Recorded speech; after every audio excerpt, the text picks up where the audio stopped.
Sometimes we need to be careful that we don't overestimate the power of evidence in somebody's life. And here's what I mean.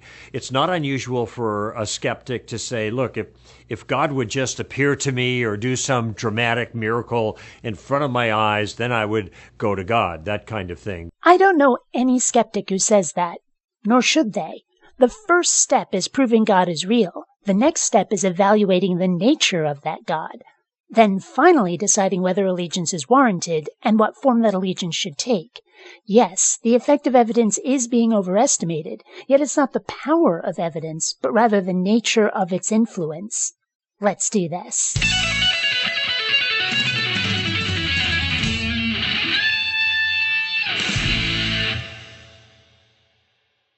Greetings, fellow space travelers. BionicDance here. Greg seems to think that showing us a God is real should be some sort of cheat code to make us Christians, presumably because, to him, being a worshiper of Christ is the most natural thing in the world, and he can't imagine there being more required. People sometimes are so set in their own views that even if something powerful and dramatic happens, they still won't change it.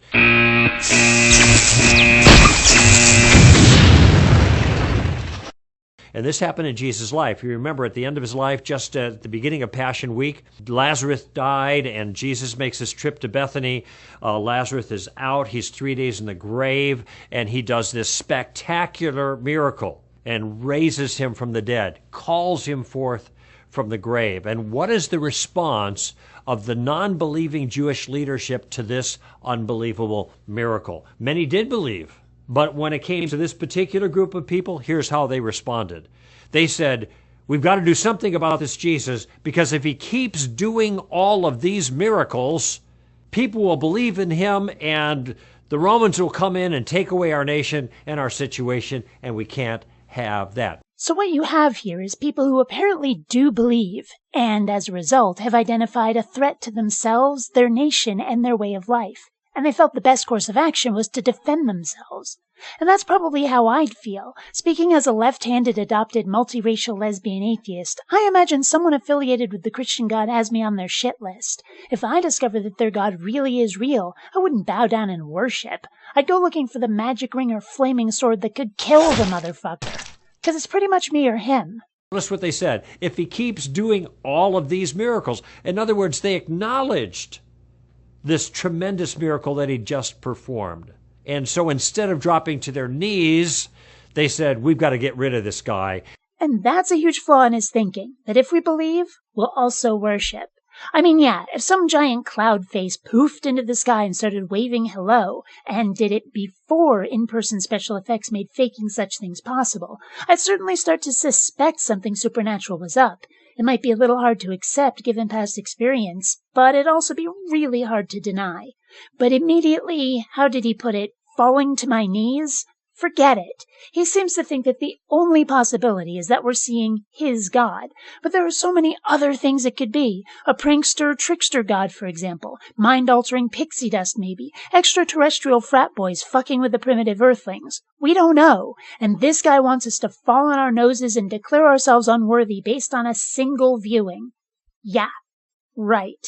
With sufficient evidence, I'm prepared to believe that something exists, but I require knowing its full nature before I ever begin pledging my loyalty. Now, I call this unbelievable unbelief. There was the evidence right there before them. Lazarus was alive.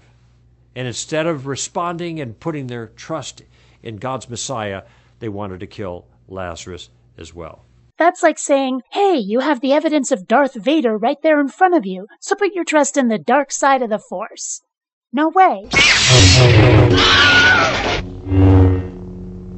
Just because you see it doesn't mean it's awesome. Just because you know something exists doesn't make it trustworthy. For the person who says, look, if God just does some dramatic miracle, I'll go to God, don't count on it. As I said at the beginning, I don't know any skeptic who says that. They say they'll believe in a God as the result of such evidence. I've never heard any claim they'll become overnight Christians. Faith may be enough for believers to pledge their eternal souls to a deity, but skeptics might require more, a lot more, before even considering it seems to boggle them and to give up even trying.